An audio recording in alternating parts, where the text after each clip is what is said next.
semua, halo. Kenalin, aku Yemima dari Unit Aktivitas Tenis Meja ITB. Kali ini aku yang akan nemenin kalian semua sebagai moderator di acara Bincang-Bincang Santai bersama atlet tenis meja nasional. Nah, acara ini tuh merupakan kerjasama antara Unit Aktivitas Tenis Meja ITB dengan komunitas tenis meja Telkom Group. Nah, sore ini kita akan sambut nih tamu spesial kita, atlet tenis meja nasional, Mas Vicky Sukir. Halo Mas Vicky, apa kabar? Halo Yemima, alhamdulillah sehat kok kabarnya. Oh ya, bagus-bagus. Nah, di sini sekarang aku mau kasih tahu nih sekilas profil mengenai Mas Vicky. Nah, Mas Vicky Supit Santoso akrab disapa Vicky, lahir pada 2 Agustus 1990. Jadi sekarang umurnya udah masuk ke 30 ya. Jadi, Mas Vicky ini adalah putra dari legenda tenis meja Yap Hien Pong, andalan Indonesia di era 80 dan 90-an nih. Mas Vicky juga merupakan peraih 2 medal perunggu pada SEA Games 2017. Nah, pertama-tama kita mau nanya-nanya nih seputar awal mula Mas Vicky main tenis meja. Pertama-tama, kenapa nih olahraga yang dipilih itu tenis meja? Selain karena ayahnya Mas Vicky itu dulu seorang atlet. Oke, makasih Mbak Yemima. Sebetulnya kalau saya itu kecilnya nggak ada ya niatan jadi atlet tenis meja. Karena melihat pengalaman orang tua saya yang sudah berprestasi internasional kala itu, tapi penghargaannya tidak sebanding dengan yang sudah diperjuangkan. Jadi kalau boleh cerita sedikit, kecilnya itu saya sama orang tua saya memang disuruh sekolah. Jadi ya saya kecilnya rajin belajar ya, banyak lah, selalu dapat ranking lah. Tapi lambat laun mulai kerasa ya, karena kan orang tua saya itu punya 4 anak dan umurnya itu nggak jauh-jauh gitu loh. Jadi di saat itu biaya hidup tuh mahal ya, apalagi tempatnya sekolah dengan waktu yang sama. Akhirnya untuk meringankan beban orang tua, saya dititiplah di klub Ujang Garung waktu itu. Jadi dari Jakarta saya pindah ke kampung asal di Kediri. Disitulah saya main pingpong di umur 11 tahun. Ya sebetulnya itu umur yang telat untuk ikut olahraga itu di tenis meja ya. Nah di situ saya melihat teman-teman seangkatan saya yang seusia saya itu sudah banyak yang berprestasi gitu. Sedangkan saya baru belajar mukul. Ya istilahnya kalau di tenis meja itu spring aja belum bisa lah, gerakannya masih banyak yang salah. Nah akhirnya tiap hari saya dengan pelatih saya itu nggak disuruh sparring, hanya untuk latihan bayangan aja. Itu setiap hari saya latihan di depan kaca, cuma pukulan bayangan aja. Sementara saya harus melihat teman-teman saya yang sudah bagus-bagus mainnya. Nah, disitulah saya punya niatan saya harus bisa nih. Nah, dengan dibantu oleh motivasi orang tua, motivasi orang-orang terdekat saya, dan latihan di hari libur. Saya itu ada latihan di hari libur ya, tambahan oleh bapak saya itu. Nah, serta kerja keras, pada akhirnya ya alhamdulillah saya bisa pelan-pelan mengejar teman saya. Itu sih kurang lebihnya. Jadi untuk pencapaian sekarang Mas Vicky ini tuh ada nggak sih hal-hal tertentu yang benar-benar harus dikorbankan untuk menjadi Mas Vicky yang sekarang? Kalau dikorbankan itu pasti. Yang salah satunya kalau masih kecil kan jauh dari orang tua ya waktu itu ya. Pasti kangen lah sama orang tua, kangen masa-masa bisa kumpul bareng ya. Karena kalau di asrama itu kan nggak bisa tiap saat keluar masuk ya. Waktu itu kalau nggak salah sebulan sekali baru boleh pulang. Padahal rumah saya juga di kota itu gitu. Nah, cuma kalau menurut saya menjadi juara itu bukan hal yang mudah. Gitu. Banyak pengorbanan sekolah, jauh dari keluarga. Itu sih Mbak. Oh ya, jadi pengorbanan terbesarnya itu waktu bersama keluarga ya Mas ya. Betul. Oke, terus kita masuk ke poin berikutnya nih, perjuangan sebagai atlet tenis meja. Menurut Mas Vicky tuh latihannya tuh seberat apa sih yang udah dijalanin selama ini? Oke. Kalau menurut saya untuk menjadi juara itu bukan hal yang mudah ya. Kita harus punya mimpi yang besar. Ya salah satunya kita harus berdoa ya, ingat kepada, kalau saya kan muslim, harus ingat kepada Allah ya. Kita harus punya target, tujuan, disiplin, pantang menyerah, dan selalu ingin belajar. Jadi inovasi itu penting. Jadi kita kalah, kita harus evaluasi apa nih kekalahan saya. Kita menang pun kita juga harus evaluasi, karena kemenangan itu bukan selamanya kan. Jadi untuk memperbaiki itu kita harus selalu evaluasi. Nah, tapi semua hal itu akan menjadi mudah kalau kita punya dukungan. Jadi jangan pernah merasa puas. Apa ya, kalau menurut saya seorang juara pun begitu dia selesai turun dari podium juara, dia sudah bukan juara lagi gitu. Dan saya punya satu motivasi untuk bisa menjadi juara ya, yaitu memang dari kecil saya ingin membanggakan orang tua saya gitu. Itu Mbak. Oh, oke. Jadi kalau misalnya itu pembagian waktunya itu kayak gimana ya Mas? Buat antara latihan atau waktu bersama keluarga, atau ada pendidikan atau karir lainnya? Kalau masalah waktu ya, memang ada yang dikorbankan. Kalau ketemu orang tua ya, itu yang sudah saya bilang, ya minimal ke sebulan sekali. Tapi emang orang tua sih boleh nengok ya ke mes ya, ke keluarga saya waktu itu. Cuma kalau untuk sekolah, zaman dulu tuh gini sekolahnya. Jadi kalau Pujang Harum tuh bekerja sama sekolah swasta. Nah, sekolah swasta itu paling kalau masuk seminggu cuma 3 kali gitu. 3 kali, dan sempat sih emang ada kayak semacam les tambahan sih itu bagi waktunya. Tapi kalau untuk keluar mes itu usia junior sama sekali nggak boleh, kecuali hari libur aja. Hari libur pun juga dibatasin sampai jam 5 sore aja. Kalau dengan jadwal yang padat begitu, latihannya, sekolahnya, pernah nggak sih Mas Vicky tuh ngalamin suatu kejenuhan gitu, kayak tiba-tiba pengen stop latihan atau gimana? Terus gimana Mas Vicky bisa ngatasin kejenuhan itu? Kalau ngomong nggak pernah jenuh, itu bohong ya. Pasti dengan rutinitas seperti itu, dengan aturan-aturan yang seperti itu, pasti setiap orang punya rasa jenuhnya. Nah, disitulah saya selalu ingat gitu, apa sih tujuanku main pingpong ini, apa sih tujuanku main tenis meja ini. Nah, disitulah tujuan saya, memotivasi saya waktu itu ingin membanggakan orang tua ya.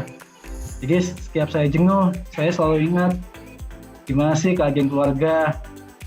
Jadi ya tujuan saya ingin membuat keluarga saya itu lebih baik. Bisa diceritain nggak Mas Vicky, pertama kali Mas Vicky ikut pertandingan nih, euforianya, rasanya, deg-degannya gitu, atau persiapannya?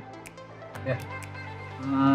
Pertama kali itu waktu saya kan masuk klub 2001 ya, di situ saya umur 11 tahun, 3 bulan berlatih itu saya ikut kejuaraan di Jombang waktu itu. Saya ikut di kelas pemula, kalau pemula itu kan 12 tahun di bawah ya. Saya ikut kelas pemula, di situ yang namanya klub saya kan klub besar ya, jangan kan salah satu klub besar di Asia Tenggara lah bisa dibilang. Nah di situ saya ikut di kelas saya 12 tahun. Ya memang sih hasilnya belum memuaskan ya. Tapi saya sempat menang sekali. Sekalinya kalah. Dan akhirnya saya nggak lolos full. Nah, di situ saya ngelihat, kan jadi penonton ya. Saya nonton teman-teman saya yang pada kala itu berhasil menjuarai kejuaraan itu ya. Ya sedih sih, sedih. Cuma di dalam hati saya punya tekad, saya harus mengejar teman-teman saya supaya saya juga bisa menjadi juara. Ya. Jadi kan emang sih dalam pertandingan pasti ada kalah, atau ada menangnya. Terus kekalahan itu kan nggak bisa dipungkiri ya. Kalau misalnya kita tuh bisa jadi kecewa atau bahkan down.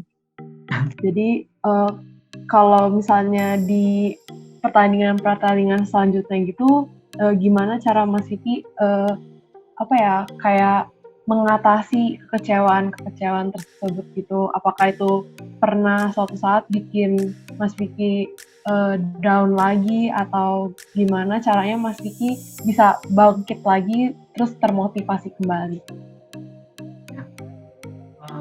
Kalau cara saya untuk bangkit lagi ya dari kekalahan,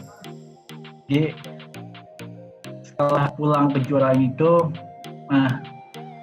dulu emang pelatih saya itu kan pelatihnya dari luar negeri ya, dari Cina ya waktu itu. Itu emang sangat bagus. Dia begitu kalah langsung evaluasi. Jadi setelah di dalam latihan itu kita selalu membayangkan lawan-lawan yang pernah ngalahin kita gitu. Jadi motivasinya di situ, dan evaluasi kesalahan-kesalahan di dalam kejuaraan, dan evaluasinya langsung gitu. Langsung dengan dimonitor sangat ketat oleh pelatih ya. Yang gitu. Jadi setiap kalah evaluasi, dan selalu belajar hal yang baru.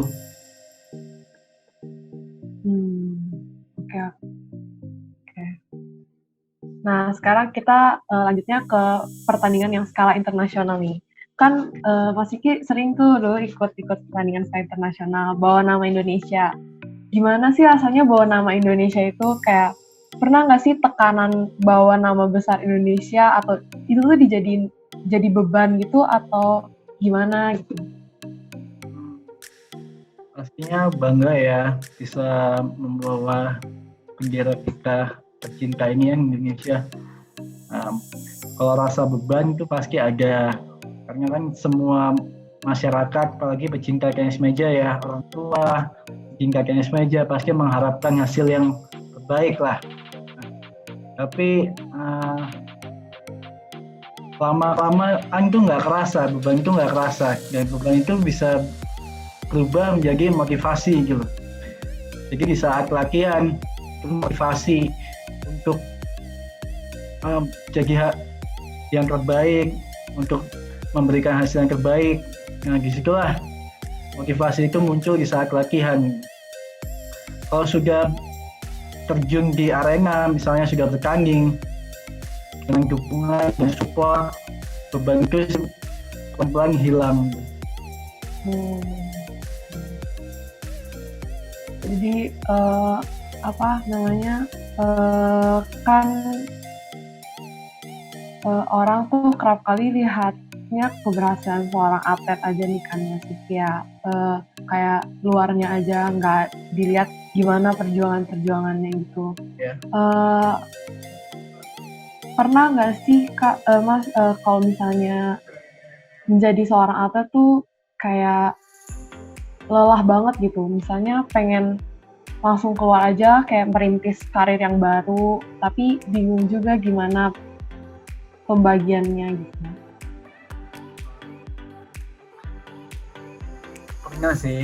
Pernah sih sempat kecewa ya.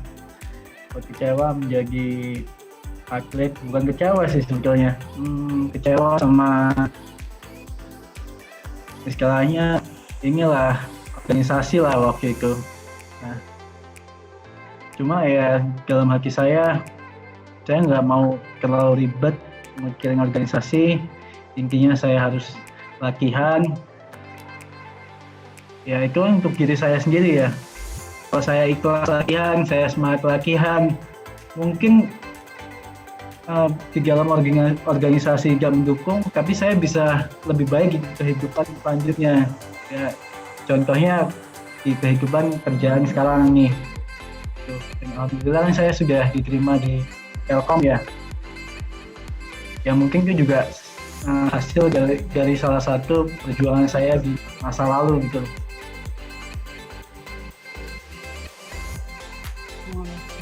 Jadi sekarang kesibukannya Mas Vicky apa nih di Telkom?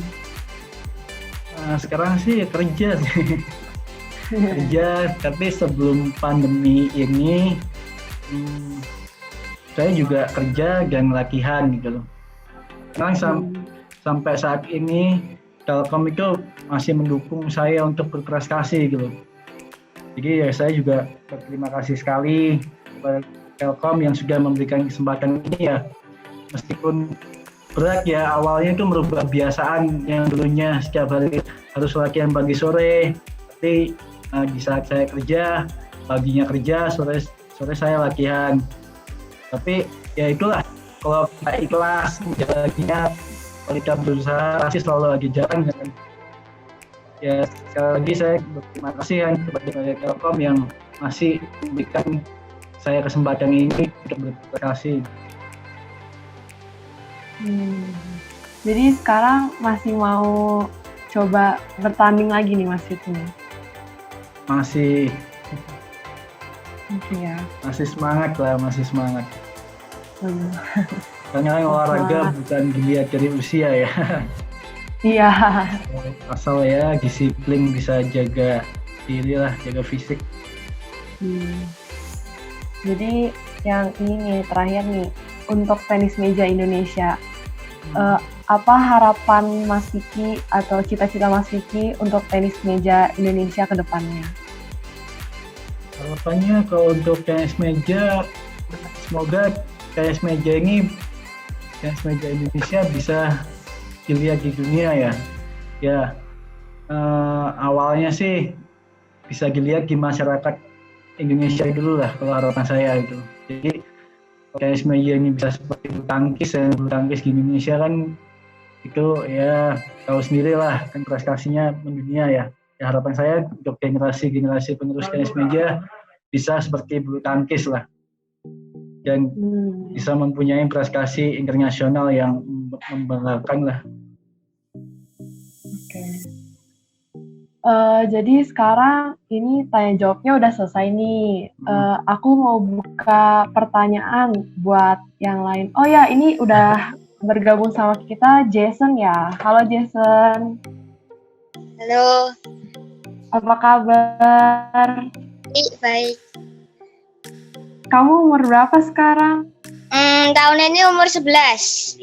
Juni. Oh, udah main tenis meja? Udah. Dari kapan? Dari mulai serius latihan tuh dari umur 6 tahun. Wah, hebat. Terus sekarang udah ikut banyak lomba belum? Udah. Wih, mantap. Ada yang mau ditanyain nggak nih ke Mas Vicky? Sini, Kak, gimana sih rahasianya biar Kak Vicky itu bisa jadi hebat tuh gimana Kak? Caranya Kak? Halo Jason. Jasonnya orang Jogja ya? Iya. Oke. Untuk menjadi hebat ya, menjadi juara, kan kamu ini masih muda ya. Jadi kamu tuh harus punya mimpi dulu. Nah, mimpi itu kalau kamu sudah punya mimpi yang besar, pasti ada jalan untuk menjadi juara. Jadi ya harus disiplin latihan, jangan pernah malas-malasan, jangan sampai malas-malasan.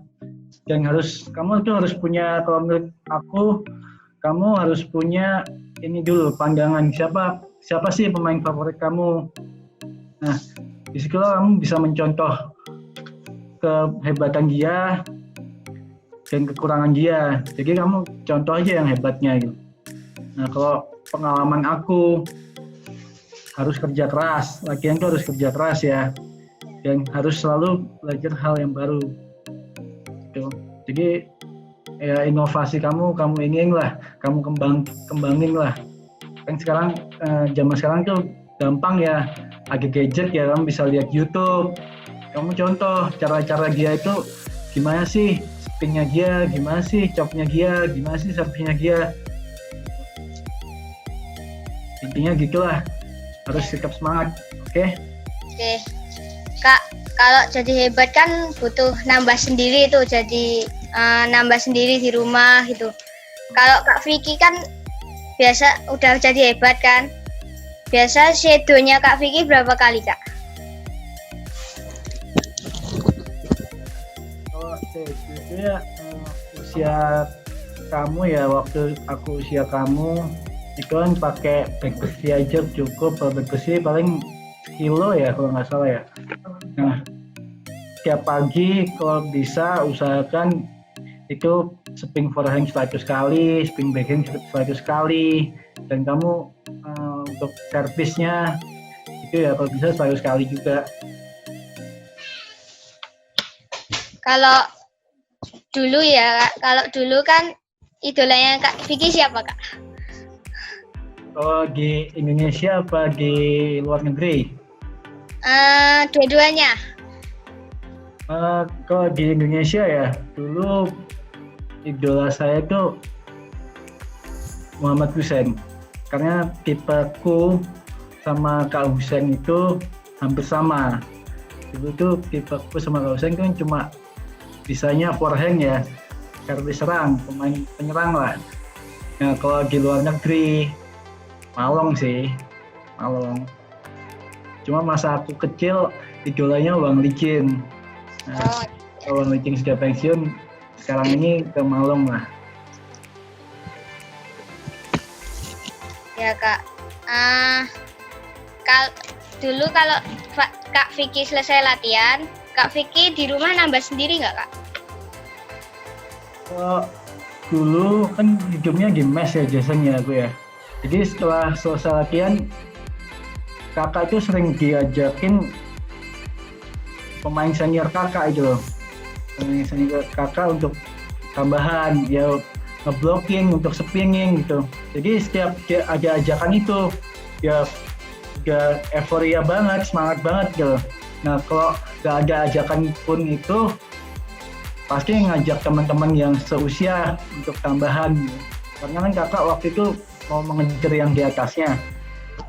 Dan setiap pulang ke rumah, ya 2 minggu sekali, kadang sebulan sekali, itu sama ayahku, papaku, itu selalu dikasih tambahan latihan.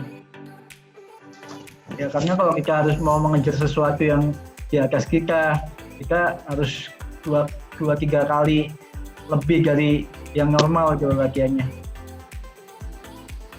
Kalau Kak Vicky kan pernah ikut pertandingan, Kak.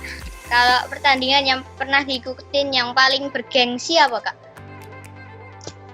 Yang paling bergengsi ya kalau multi event Asian Games kemarin 2018. Kalau juaranya, Kak, kalau juaranya? Kalau yang paling tinggi kan kalau kita lihat game multi event kan perunggu SEA Games ya. Sebenarnya mimpinya sih emas gitu. Ya mudah-mudahan kalau masih dikasih kesempatan, ya mudah-mudahan masih bisa mencapai emas itulah di SEA Games.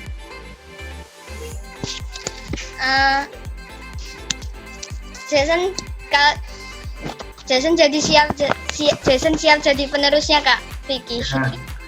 Ya itulah harapan kakak, salah satunya harapan kakak, semoga penerus kakak ini bisa berprestasi internasional ya.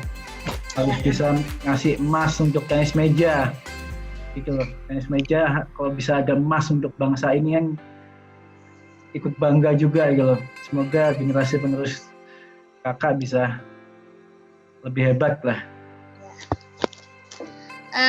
Harapan apa, Kak, yang Kak Vicky pengen teruskan untuk Indonesia pingpong ini biar semakin maju ke depannya, Kak? Ya, kalau pesan kakak untuk Jason, untuk atlet-atlet muda zaman sekarang ini, saat ini ya, jangan pernah berhenti berlatih gitu. Karena kan sekarang ini kan olahraga bukan kayak zaman dulu ya. Olahraga sudah mulai dipandang oleh pemerintah. Jadi jangan takut untuk menjadi olahragawan. Harus tetap semangat gitu. Harus punya mimpi yang besar. Oke Kak, Oke, semangat Jason ya. doain Jason ya Kak biar bisa jadi hebat kayak Kak Vicky. Amin. Ya, pasti Jason. Itu aja Kak pertanyaannya Kak. Ya, makasih.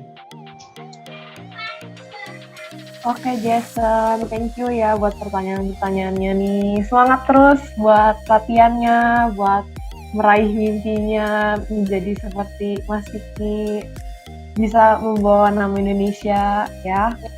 Ya, amin.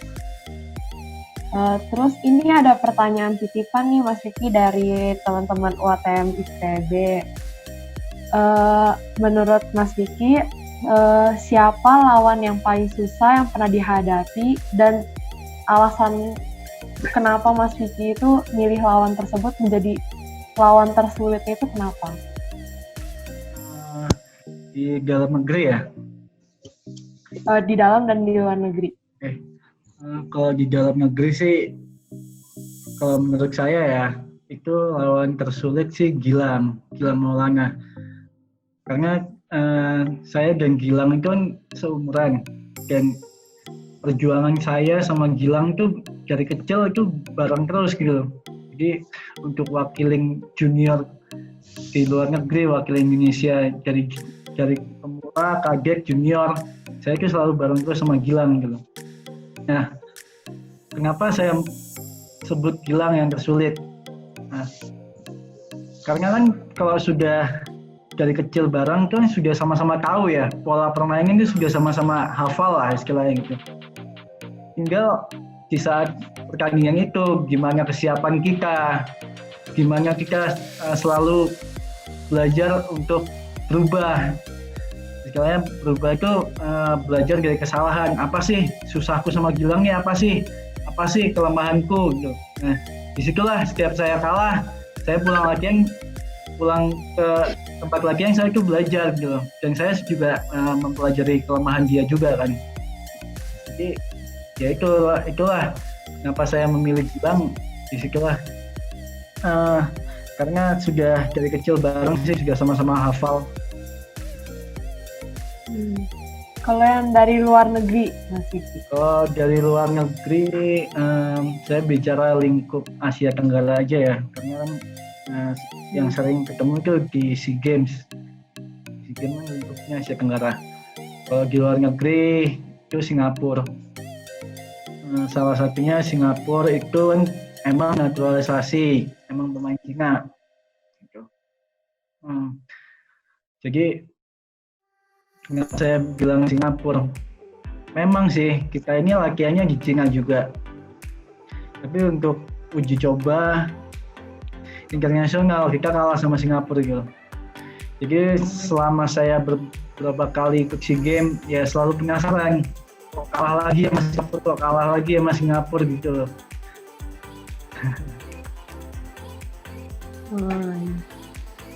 Jadi biasanya dapat tekanannya tuh lebih-lebihnya tuh dari Singapura ya? Ya.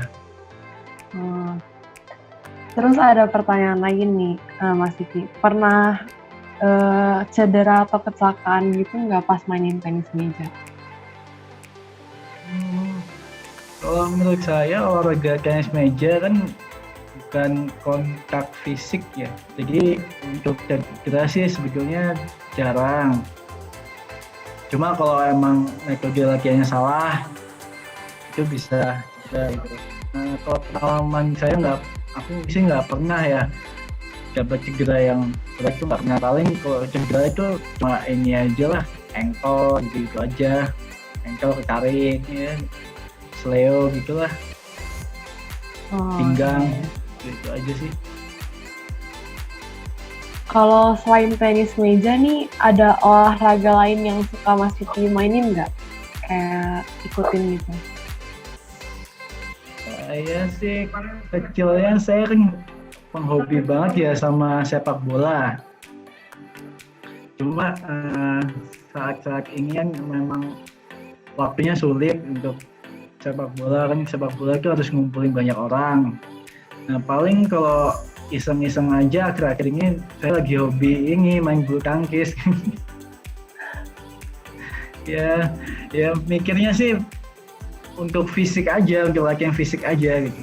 Karena bulu tangkis kan lapangannya besar gitu. Iya. Ada hal yang disuka atau nggak disuka nggak tentang selama latihan itu? Kalau hal-hal itu pasti ada sih ya. Kalau selama latihan, selama persiapan ya. Jadi kalau yang nggak disuka ya banyak, istilahnya gini. Kita itu mau mencapai hal yang besar, targetnya besar, targetnya berat. Nah, tapi kadang tuh programnya itu tidak sesuai seperti yang kita harapkan gitu. Jadi ya bisa dibilang tuh banyak janji manisnya lah, yang seharusnya kita itu dalam persiapan banyak uji coba, tapi kenyataannya enggak. Nah, kalau yang disuka ya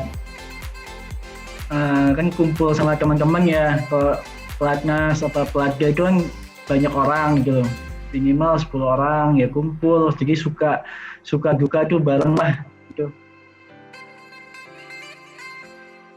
Oh, oke. Ada lagi yang mau tanya? Oh, nih Pak Hikmat juga mau tanya nih. Silakan Pak Hikmat.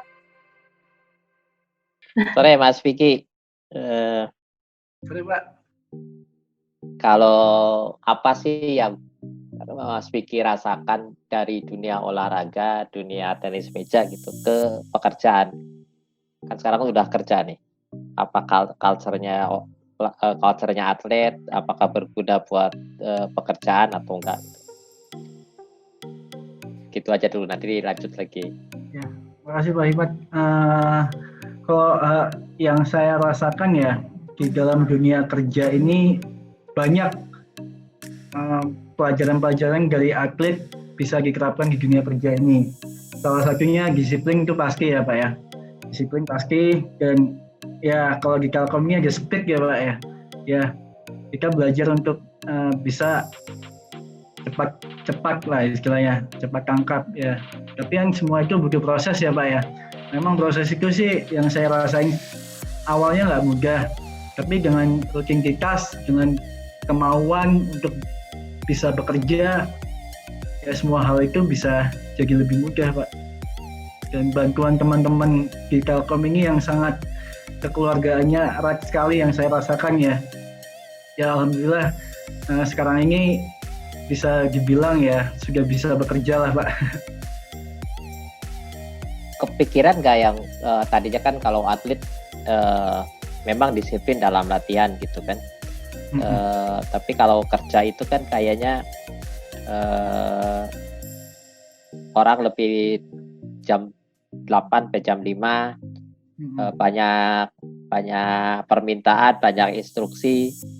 Bagaimana Mas Vicky merasakan itu dan mengendalikan rasa bahwa kok tiba-tiba saya kok jadi banyak disuruh-suruh ya, atau banyak sekali ya permintaan customer ya gitu.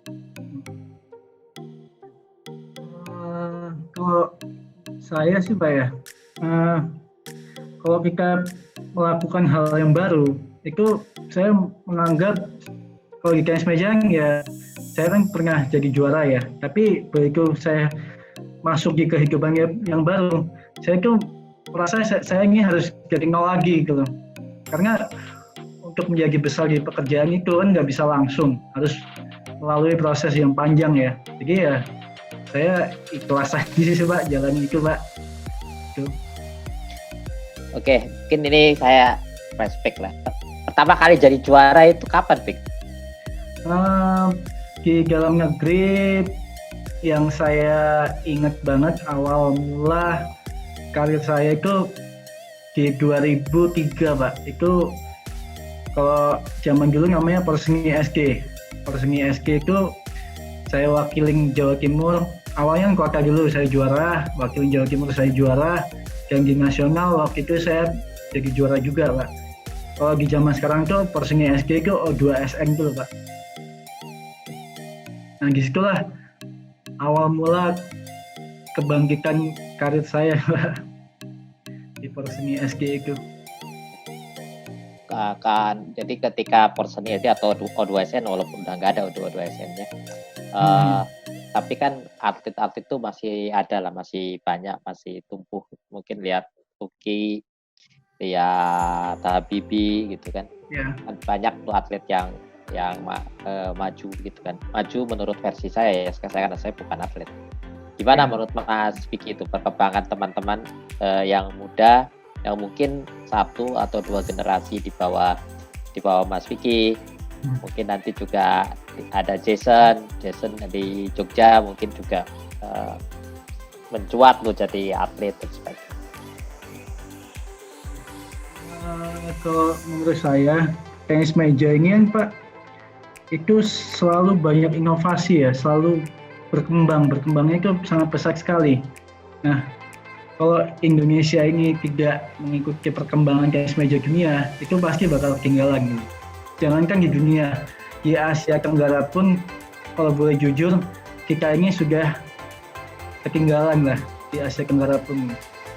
Karena saya melihat generasi di bawah saya, 1 generasi masih oke lah.